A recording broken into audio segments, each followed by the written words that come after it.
are going up in the world, you find that the SARB also wants to hike rates. Yes, South African inflation is actually quite muted in relation to other emerging markets. I saw this morning that Turkey's inflation rate is sitting at 80%, 80%, and we're sitting at 7.8%. So South Africa is in some ways in a much better position, but it says that when base rates go up, the SARB will want to follow. They would also want to hike rates. It's important what the US will do in terms of fiscal stimulus. Mr. Biden sitting there signing legislation. So these things will affect emerging markets. So what's happening in these big global events is quite important, especially over the last year.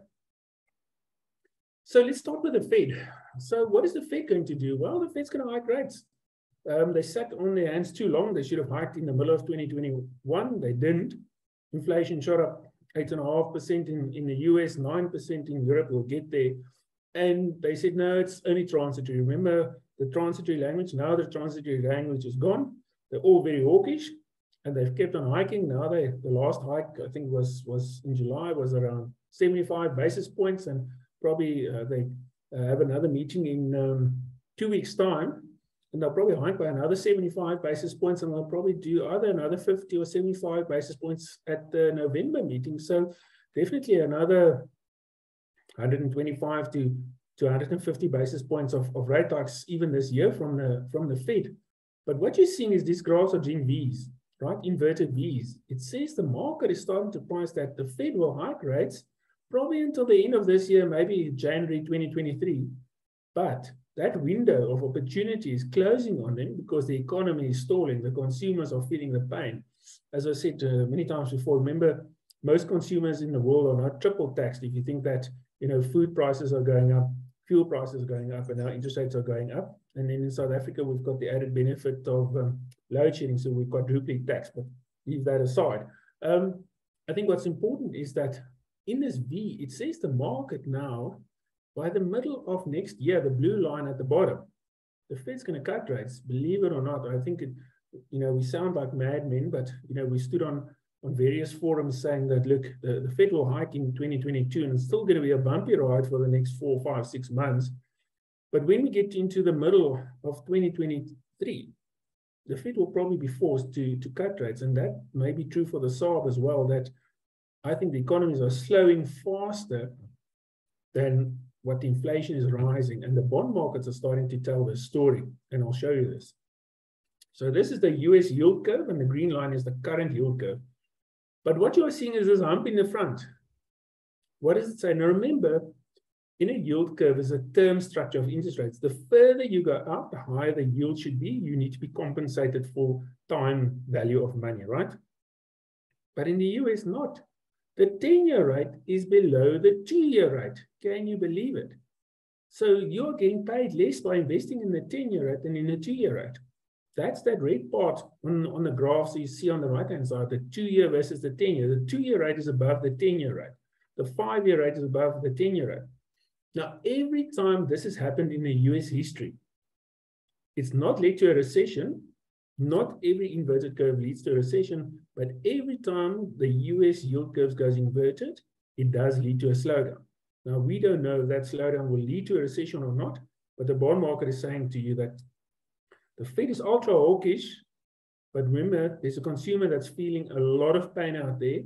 And once that consumer cannot spend anymore, remember, the consumer in the US is about 65% of US GDP. If they stop spending, the user's got a problem. Then the Fed will be forced to cut rates in the middle of next year. That's what the bond market is saying. Credit spreads in the US. Why is that important? Well, that's a proxy for investing in emerging markets. So when that line goes up, it means credit spreads go up. It means prices are falling. And when that happens, emerging markets feel pressure. The rand comes under pressure. The rand weakens, our bonds weaken. And that's exactly what happened in this period, let's say early 2022 until currently. Then we had a big drawdown where the guy said, well, the markets are just too cheap. And then now we're seeing the yield spreads moving up again, the credit spreads. I remember this is investment grade and high yield spreads in the US. And are you surprised that you suddenly find that the rand is suddenly trading at 17.30 to the dollar, and the dollar is strong? It says money is moving out of emerging markets, out of risk, back into the dollar, into a safe haven. Why? Because there's this fear in bond markets and in fixed income markets that if there's a recession, it's not going to be great for emerging markets, and the dollar is going to be a safe haven, not the euro, interestingly enough. Tips, US inflation in bonds. So they were very low, especially in 2021, because the market said, well, the Fed is not hiking rates. Inflation is going to surprise on the upside. We need inflation protection. That's turned around now big time in 2022. And suddenly the market says, well, the Fed is now so hawkish. They're going to take care of inflation. We don't need that protection anymore. We're not going to pay for that inflation protection because that's what it means. So we'll sell our inflation bonds and we'll rather buy nominal bonds because it makes sense to us, because we think there's going to be better returns from other asset classes than buying this inflation protection, because maybe equities is a better protection, maybe nominal bonds has got better protection, and that's what happened in that market. Whew, moving across the Atlantic now to Europe. Now, this is the toughest economy, because think about it, there's basically two Europes at this point in time, and I don't know what the ECB is going to do. Well, they're probably going to, they're hiked by around 75 basis points at their July meeting, and they're probably going to hike another 75 basis points at their meeting on Thursday. But they're in a very, very tough situation. Why? Because they actually need two interest rates. How do you decide what is the right interest rate for Europe? Because remember, growth is falling in Europe, but inflation is sitting at 9%. But your rates are sitting at 50 basis points up. What do you do? So they hike. But remember, the first time they hiked in July, the Italian bond market, which is the fourth biggest bond market in the world, had a proper collapse. Now that you keep on hiking, there's going to be more problems in Italy. But you need more high interest rates in Netherlands, France, Germany to contain inflation because of what's happening to energy prices and food prices, right? So these guys are going to be in a tough position. And that's why I say, well, you know, this is why the dollar is so strong. It's not because the dollar is strong for any apparent reason. It's just because the euro is so weak. They are really in a tough position. And somebody asked me this morning, so when is this price going to stop? This price increases, the inflation going to stop or peak in Europe? And I said, well, I think we've got a better chance of asking Mr. Putin that question than myself, because who knows? Because he's got the handle on the taps. If he turns down the taps, well, then, you know, Europe, especially Germany, is going to have an energy shortage, and that's going to be inflationary. That's going to be a problem. So, yeah, I think Europe is in for pain through this winter. Right, what's the MOVE index? Now, you've all heard about the VIX index. The VIX index measures volatility in the equity market. Now, we've got a very similar index in global bond markets called the MOVE index. I don't want to get too technical on, but what it means is, remember, you get volatility in equity markets, property markets, and the other asset class, risky asset classes. And you would always say that, you know, bonds would have a certain, let's call it sideways movements in volatility. Typically, that pattern you see from 2017 to 2019 pre the spike. But look what's happened, you know, since the middle of 2021, when the Fed did not hike rates, the bond market said, well, there's a problem here. Inflation is rising exponentially, and these central banks are sitting on their hands. And suddenly we saw a lot of volatility in global bond markets. I mean, think about it, that in the beginning of 2021, you probably thought that, you know, US bond rates were sitting around 1%. And I mean, they shot up to over 3% at the end of 2021. That's quite a move when you start at 1.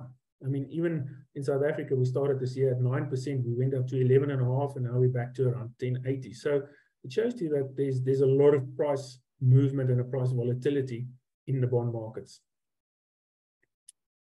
CDS spread. Now, a CDS spread is basically a credit default spread or a credit spread for a country. It means that where can a country borrow, like South Africa, so where can we borrow money for 5 years above US dollar rates? Now, this is an interesting concept because this is really the price of a country's credit, right? So the price of a country is always a currency, but I mean, what's the price of a country's credit? Now, this is exactly what it is. So this is where South Africa would borrow in offshore markets as the government.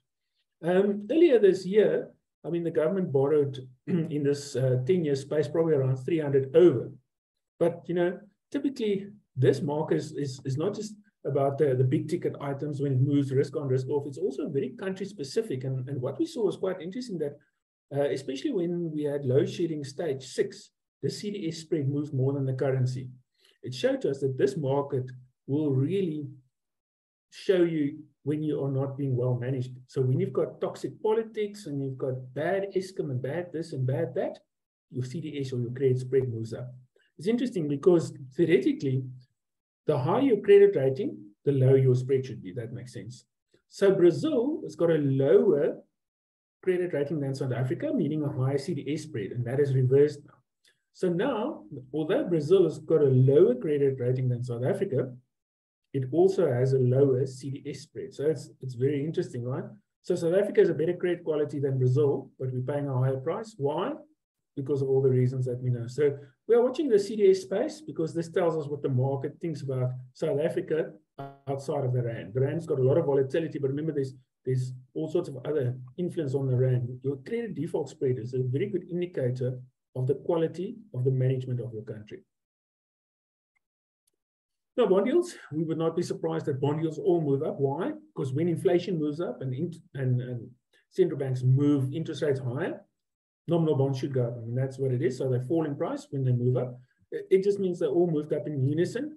And when developed market bond yields move up, emerging market bond yields can't stay where they are because we trade at a spread. So it's that old thing of the tide moves all boats. So when developed market bonds move, emerging market bonds will move with them. And that's exactly what happened in with our bonds. So South Africa is the green line. So we've typically seen as the US bond yield moved from 1% to 3% over the last year or more, that the South African bond yield moved from 8.5 all the way to 11.5 at one stage this year. Now we're back at around 11%.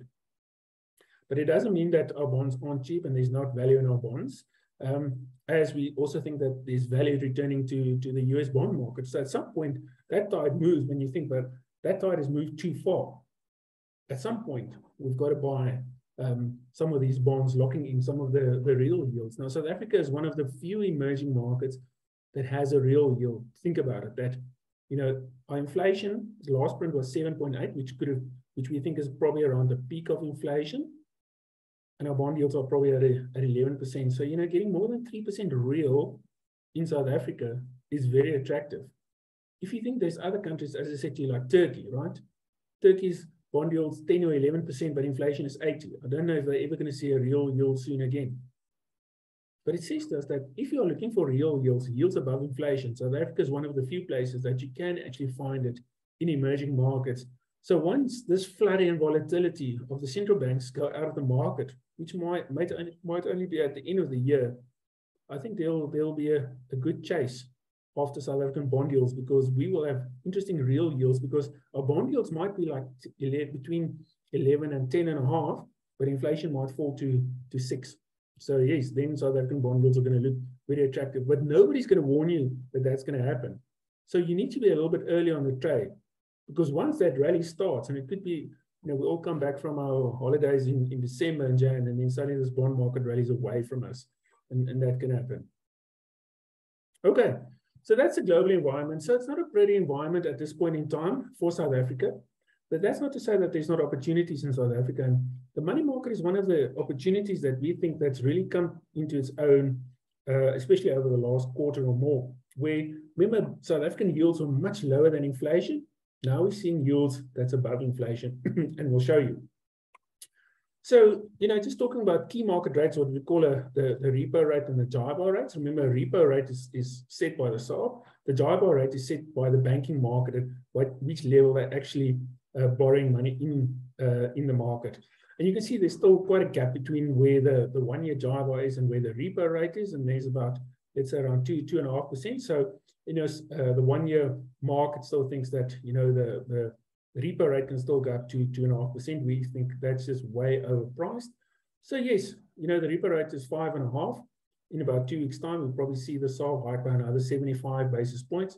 But we can expect that, there's probably another 1 to 1.25% of rate hikes still this year. But once that repo gets to 6.5, 6.75, I think that's that for the SARB. So what we're talking about is front loading this. So the SARB is not going to have a long protracted interest rate cycle. It actually needs to hike rates now, because if the economy slows, and look, the growth numbers aren't great. We saw today that that we had a negative second quarter GDP of -0.8, and the first quarter GDP numbers were revised down. So you know, the South African consumer is not in a great space. The economy is not in a great space. So the SARB also knows in the back of its mind, it can't keep on hiking interest rates forever. There's a limit to it because they also don't want to push the economy into recession. So yes, there's a lot of negative news priced into the market, which we don't think will materialize. But once market mispricings go out and the market works out that, look, we're pricing in too many rate hikes, the rates will be gone. So you also need to be a little bit early on the trade to lock it in. Okay. As we said, we would not be surprised. Remember, I said the tide floats all boats. It's the same for funding rates. So as the SARB hikes rates, the interest rate cycle goes up. The NCD rates are going up. But that's interesting. So, you know, if you think about somewhere in the middle of 2020, I mean, rates, cash rates in South Africa were really what they call cash was trash. But we're definitely not in that world anymore. We are seeing real rates in South Africa. So, and we'll get into the slide. So what's really happened was that the short end of South African rates remain just where the repo was moving up, but the long end is repricing. That's what we said, that the market's expectation for rate hikes is just too elevated. We think it's mispriced, and that's why there's good opportunities in the South African longer dated cash market, especially from the 1 to the 5 year area. Looking at what's happening in the Treasury market as well. So T-bills, we're finding that even the government is paying up a little bit more than the banks for T-bills. So we're locking in T-bills into our funds. So especially in the 6 and 9 month space, we're always on the hunt for mispricings on the curve. South African government T-bills is one of those areas. It looks attractive to us. So that's typically what we do as a valuation-based team. We're looking for mispricings on curves and intra curves. And once we find it, we're quite happy to lock it into our funds. This is the interesting goal. So now this is bank 5 year zero rate. So this is where banks are willing to pay us an interest rate for 5 years, for the next 5 years. Now that's the red line. That's the annualized rate. And you can clearly see that from a year ago, it was about 8. But now we're probably closer to 9.5 to 10%. Now I think over the next 5 years, and we believe that the SARB is a credible institution, and it will keep inflation. Remember, the SARB wants to keep inflation at 4.5, which might be tough. But let's say if the SARB keeps inflation for the next 5 years at 5%, and we're locking in 9.5 or 10% annualized rates. I mean, that's inflation plus 4.5, inflation plus 5 annualized. We're talking equity type returns from cash rates. These are very attractive. We're locking them into some of our funds. We think these are good opportunities because over the next 5 years, if somebody's going to say to you, well, we can give you CPI plus 4 from cash, I mean, that's going to be few and far between. And as I said to you, once the market repricing, I promise you that red line is going to fall, it's going to crash to that yellow line, and then that opportunity will be gone. But this is really an outstanding opportunity that we're finding in the cash markets at the moment, is that long-dated cash in South Africa is just too cheaply priced on a real and on a nominal basis. And this is why, because as I said to you, we think the SARB can still hike 100 to 125 basis points from here. But look at the market is still looking for the SARB to hike by over 3%. Now that doesn't seem possible to us. The South African economy just cannot take that amount of pain given what's happened to food prices, petrol prices. I mean, we're already hearing the government talking about a cost of living crisis. Now, in a cost of living crisis, it's not possible for the central bank to hike by another 3%. I mean, you just kill the economy. We'll literally go into a recession. I don't think that's what the SARB would want to do. Okay, so cash, really attractive asset class. What's happening in the credit markets? This is a tough one. Look, there's only about 100 odd billion of issuance in the credit market annually. Now, this is what we call the listed rated credit market, or what we call the debt capital markets, DCM market. As we said, around 100 billion of issuance, mainly banks and financials and corporates. And you can see at one stage in 2019, pre-COVID, I mean, we nearly had 170 billion of issuance. Why not now? Well, what's happened through COVID? Well, corporates got scared and they said, suddenly we have to keep a war chest, as I like to call it. We have to keep money on the balance sheet, right? So once corporates keep money on the balance sheet, they don't need to borrow because they've got cash, right? So they don't borrow in the DCM market. That's problem number one. Problem number two that we worked out in this market was that corporates, in terms of their payout ratio, so if you look globally at equity markets, you typically find that companies, when they declare dividends, they usually pay out 70 or 80% of their earnings in terms of dividends. in South Africa, we're finding that this ratio is 40 to 50%. So companies are keeping a lot more cash currently on their balance sheet. So they kept it in COVID, and now they're not even paying it out as dividends, right?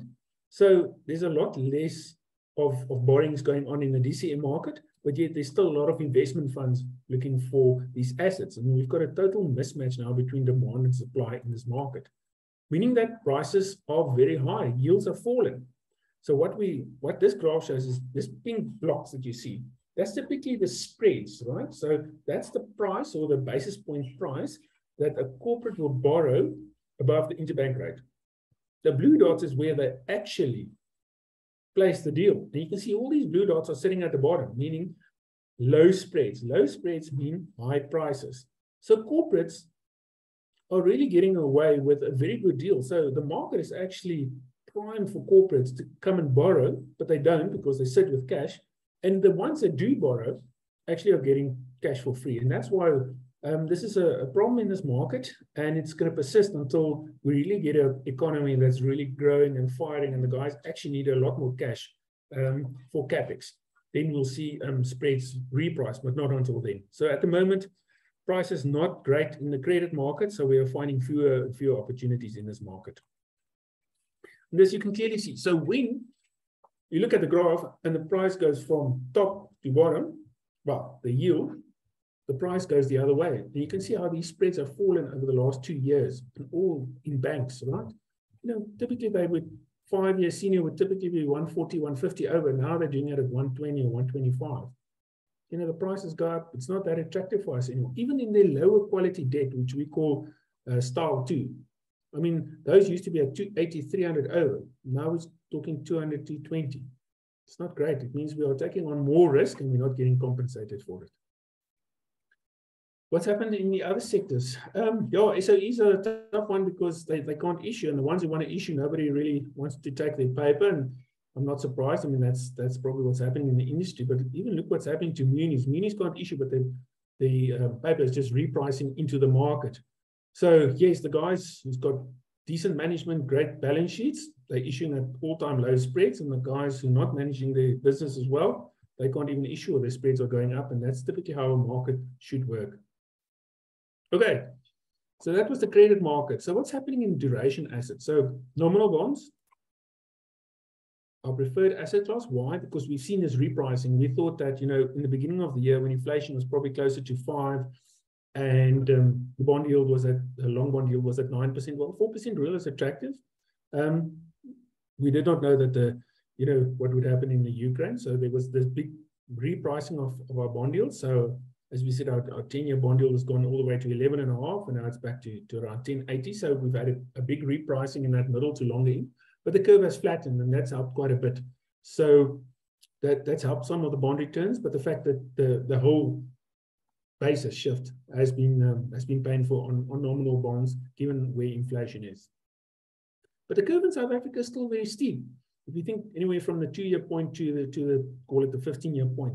And that's where we think the best value is in the South African curve. So we said you know, if our bonds are 10.80, call it 11%, and inflation is going to move closer to 6 or 5% over the next year or more, well, that's going to be attractive because suddenly 5 or 6% real yields from South African bonds are going to look very attractive. It's going to be one of the places where, one of the emerging markets in the world where you're going to find very high real yields plus liquidity. So yeah, this is our favorite asset class in fixed income, and we think there's going to,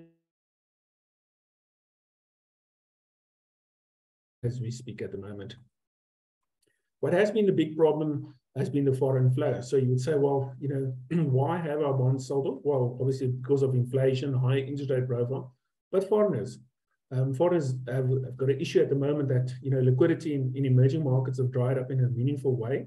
So then they hunt for pockets of liquidity, and they're finding liquidity in the South African rand market, and they're finding liquidity in the South African bond market. And you can see it's now basically 5 years in a row that foreigners are net sellers of South African bonds. Somebody has to buy it. You know, there's only so much domestic investors that can actually take these bonds. And when you've got this constant supply coming, well, then bonds have to reprice. But at some point, we say that repricing becomes too cheap. And then, you know, there'll be more buyers. But yeah, that could be a little while from now. We're still going through the bumpy ride momentum talking about that, who has been the buyer? So we said to you the foreigners have been the sellers. So, so it's the like of the South African banks that's helped quite a bit, but also the asset managers and the pension funds. We've been the big buyers because we said, well, look, we can have a longer term view, and if we believe inflation is going to fall, the SARB is going to be credible. Buying 4 and 5% real yields in South Africa is very attractive. We're quite happy to lock in longer term real yields for our clients over the appropriate investment horizons. When we buy bonds, as we typically say to investors, it's a 3-year horizon. You don't buy bonds to sell it tomorrow. I mean, that's a cash investment, right? But if you buy inflation bonds, nominal bonds, take a 3-year view. Now, if I said to you that if we can buy bonds at 11% and inflation in 3 years' time is going to be 5%, well, 6% real yields, that's very attractive. Looking at the fair value calculation, so it says, well, look, this is a curve constructed, so this is what the market is pricing, so we've got no influence in this, saying, well, this is what the market price. So the market, we said to you that, the bond is trading closer to 11%. We think fair value is around 10.5, and even in a year's time, it's around 11, right? 11.30. But look at the inflation expectations; it's quite high. So we think maybe it's for 2022, 6.2 inflation probably makes sense. But next year out, 6.5 inflation, we don't think so. Next year could probably be 5.5 inflation. Now you take a percent away, it means 10.30 is where the fair value is. If you rally from 11% to 10.30 on a 6 duration, you can have double-digit returns from bonds. Now I don't want to say that you're going to have this fantastic returns, because that's quite a dangerous thing to say. All we're saying is that the market is very cheap, but it's going to take a little while to play out. But there's good returns in the offing for clients who can actually sit for the next year or two in bonds. If we look at inflation bonds, so typically investors saying, look, we are concerned around the rand, we are concerned around what could happen in South Africa. Well, inflation bonds still look attractive. So real yields around 4 and above looks attractive to us. So we still like inflation bonds. We think the returns could be a little bit lower than nominal bonds. But if you are looking for inflation protection because of uncertainty, this will be your asset class. Now, once again, the curve in South Africa, the inflation curve is very steep. And we still like, let's call it that 10 to 15 year point. We think that's where the most value is, where we are placed in our inflation bond funds. So we think that there's decent returns for investors that's willing to sit in inflation protection for the next 2 or more years. Because why? Break-even in South Africa is quite high. As I said to you, this is where the market says this is the difference between the 10-year nominal bond and the 10-year ILB. Now that gap is too high. So what we believe will happen is that inflation bonds, well, that gap has to close when the market realizes that inflation is not going to be 6.5 in 10 years, but probably going to be more like 5.5. And we think that gap will close from the top, meaning that nominal bonds will come down, but inflation bonds will probably stay where it is. So we like the break-even trade, but we like it from the nominal space. Right. So that's the market. So it says to us that offshore is going to be a bumpy ride, but there's good valuations in the South African fixed income market. So how does it play out in our funds? So really, we could start off with our cash fund and say, well, this is your money market fund. Money markets, as I showed you 2 years ago, wasn't attractive. But look, if you just want a parking bay, why sit on 3.5 or 4% call when you can earn 5.5% in the money market fund? It's a 13 billion rand fund. It's got enough liquidity. It's got low duration. It's got low credit risk. It's basically a banking fund that more than 75% of your fund is in the South African big major banks. Then there's a big portion in South African government, which is the T-bills that we're in. Not a lot of corporates, because as we said, that there's not a lot of corporates, so not a lot of credit risk in this fund, and a little bit of foreign place to be if you're really uncertain around what could happen in the next 5 or 6 months in South Africa. We think cash is a good place to sit. Credit is the tough one, so this is the enhanced yield one. But you can clearly see you get that 1.5% pickup from your normal money market fund, but at low risk. Look at the durations, only 0.2 or 0.23. Here, you would not be surprised to find more credit. It is a investment grade fund, but we're not taking duration bets. So, I mean, more than 87% of this fund sits in floating rate notes. So as the SARB hikes rates, your yield would kick up with the higher repo rate. Nearly 70% of the fund, once again, in South African banks, because I said to you that there's not really a lot of corporate paper out there, especially that's well priced that we can put into our fund. So only about 17% of your fund is in actual corporates, and it's high quality corporates. You probably find in a single A and above. SOEs are quite low. That's basically Transnet, DBSA. Land Bank is down to less than 1.5%. They're still paying us our monthly interest. We hope that by the end of the year, the Land Bank default will be cured. SA government we've got in here is the government floating rate notes. Very interesting. We're buying these government floaters, 5-year floaters, basically at the same level than bank paper. So that's attractive to us. And banks other, that's typically Deutsche, JP Morgan, some of the offshore banks. So a very high quality portfolio with low duration that's really geared to a high interest rate profile. If we look at our flexible income fund, so this is our best investment view fund. So if you said to the team, build your best portfolio, this will probably be it, given that you have some duration constraints. We're not building a bond fund here, so we're probably around 3 duration. We've actually cut it subsequently down to around 2.5 at the moment. It has about 5% of offshore exposure. We're finding 1 or 2 opportunities in the offshore market, typically with the local names that's got offshore bonds that we convert back into Rand. We're not taking currency risk because I don't believe taking currency risk in a fixed income fund is appropriate. So we swap it back into Rand JIBAR. So this typically, so how does this fund look? So we've got this, call it credit element on the side, which is basically your cash in the FRNs, about 44% of the portfolio. Then your nominal bonds, about 47%. And you would say, well, why such a big component? We said to you, well, this is the asset class that we really believe that will perform over the next 2 to 3 years.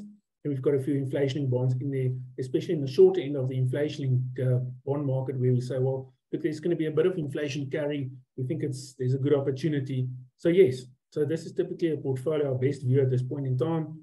High quality credit, a big slug of nominal government bonds, and then a little bit of ILBs, just to have that non-correlated bit into the portfolio.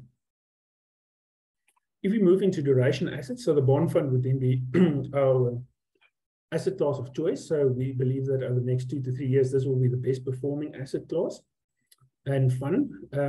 It's also got a longer duration, so you can clearly work out when the interest rate cycle turns and bond yields rally and the central banks start cutting rates by the middle of next year, this is going to be the fund that gives you the best returns. Yes, at a higher risk, but you can clearly see where you were at 2.5 on your flexible income fund. You're probably at a 6.5 duration here. But remember, this is purely a government view, because you can probably see that more than 80% of this fund sits in South African nominal government bonds.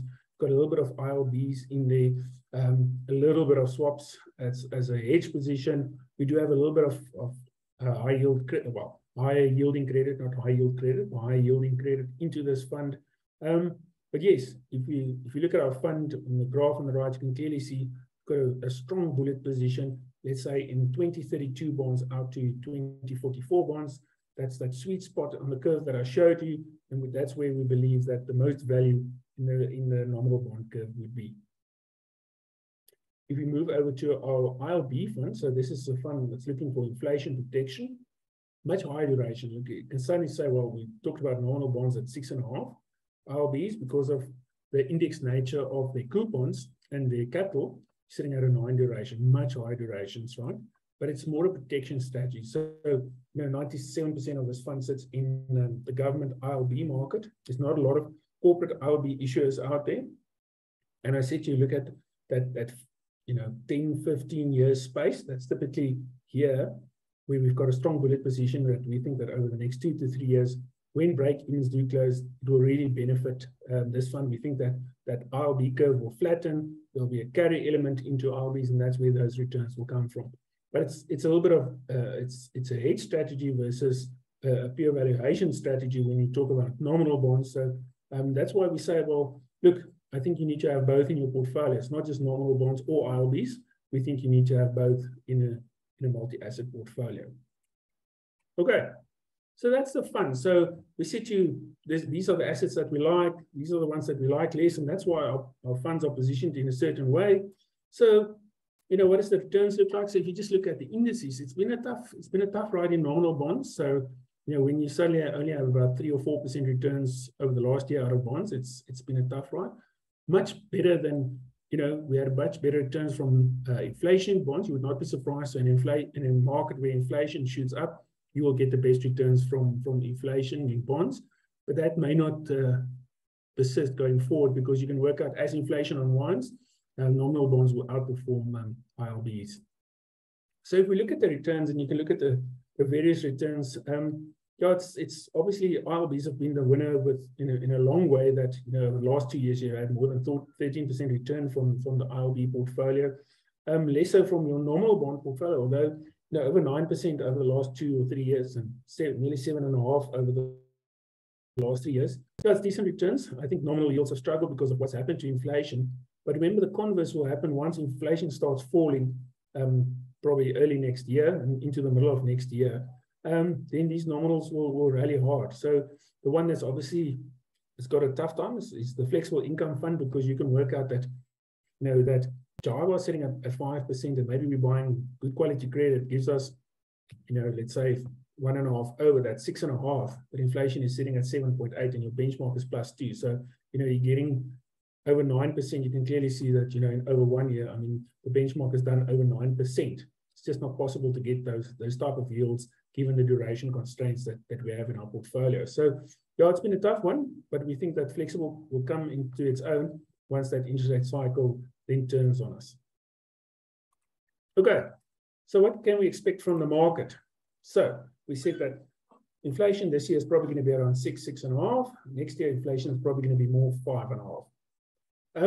So cash, look at cash. So suddenly cash is going to give you 2% real. So we think 7.5, closer to 8% is possible from cash. Real returns for the first time in 3 years. So cash, definitely not a bad asset class. Credit will return probably lower than cash, because we said here the pricing is not attractive in that market. Spreads are quite low. We talked around ILBs. If you're looking for that protection strategy, 9 to 10%, that's decent returns. But yeah, we think that the best returns will really come out of the nominal bond market, especially into 2023, where I don't want to sit here. I mean, it's possible to tweak our model and say to you, look, you can get 14 or 15% return from bonds from here. I don't want to say that, because we'd rather under-promise and over-deliver. But we think that the decent double-digit returns from bonds over the next 2 to 3 years is very possible, given where the valuation is of our bonds at this point in time. And then, as always, so what puts a smile on our dial? So obviously government finances aren't too bad. So when the Minister of Finance will stand up next month in the medium-term budget, he'll probably announce another budget surplus. So that will be a good thing. If it was up to me, I'd give it all to Eskom. The monetary policy implementation framework, that's the whole framework that the SARB is implementing to try and change the whole interbank system from an artificial shortage into a surplus. And you say, oh, that's just technical mumbo jumbo. What is that? Well, just the so what is, look, if it works properly, it could mean that interest rates, the cost of capital in South Africa for the consumer and businesses is lowered over time. And we think that's a good thing. You know, I think the energy liberalization announced by the president, that's a great thing, and we'll see how that plays out. I think our industry is really working hard in trying to finance these new IPP and energy deals. And then if they could come and restructure Eskom debt, that would help quite a lot. As always, there's obviously things that's, you know, monsters under the bed. We are worried about recession in G3, and that the central banks remain too hawkish for too long and the hike interest rates too far. The globe goes into recession, and then it's going to be a hard path getting out of that. The grey listing is an issue. Hopefully the financial industry and National Treasury will sort it out before it becomes too big an issue. But yeah, it's something that's hanging over our heads at this point in time. And load shedding is not helping. So hopefully the Eskom can also try and sort itself out a little bit. So, you know, these are the trade-offs at this point in time, but definitely the smiles on the dials looks interesting to us, but that's probably more a 2023 story. So, you know, just to be truthful here, we think it's still going to be a bumpy ride for the next 4 or 5 months. But yeah, let's say, you know, early in 2023, there could be some smiles on the dials for fixed income investors. Ali, I think that was it for time. I think it's time for Q&A now. Yes, indeed it is. Oh, thank you so much, Ian, for sharing your insights with us. We really appreciate your time. If you could, let's just look at the chat box quickly and see if we can answer some of the questions. One of the first questions is pertaining to Europe. How will the yield rate change, seeing as there is a strong possibility of a recession? There is high food prices, high energy costs, given the sanctions imposed on Russia. How will that affect the yield? Well, I think the yields can only go so far because, yeah, I think the ECB will keep on hiking, but once again, that window, as we said, will close on them. And then especially if they get issues with the Southern European bond market. So if that Italian bond market, if it falls over and the ECB has to bail out the Italian bond market, I mean, that probably says to them that there's only so much that they can hike. So look, there's two elements to central bank policy. And the one is interest rates and the other one is QE. And, central banks have been very hawkish around the whole interest rate policy, but they've actually not done a lot in terms of QE. I mean, looking even at the Fed, it's tweaking around the edges now. It's that old thing, if you want to stop a fire, stop throwing wood on or petrol on the fire. Now, that's what QE is doing, is throwing petrol on the fire. Now, it's always interesting that, even the Fed, Mr. Powell, they're so hawkish, and they talk about rates, but I never hear them saying, look, we're going to cut the QE now meaningfully. So, yeah, that's the issue at this point in time, because if they were serious about inflation, they would cut QE, and they're not. Okay. And this would also obviously have an impact on emerging markets, thus having an impact on South Africa as well. No, absolutely. Whatever they're going to do, because remember, they set the base rates, and we trade at a level above the base rate. So if you move that, we're going to do that. Correct. All right, thank you. Next question. When do you feel that inflation will peak? What is your allocation to this? Because about a year ago, you mentioned that you would structure 50% bonds and 50% ILBs.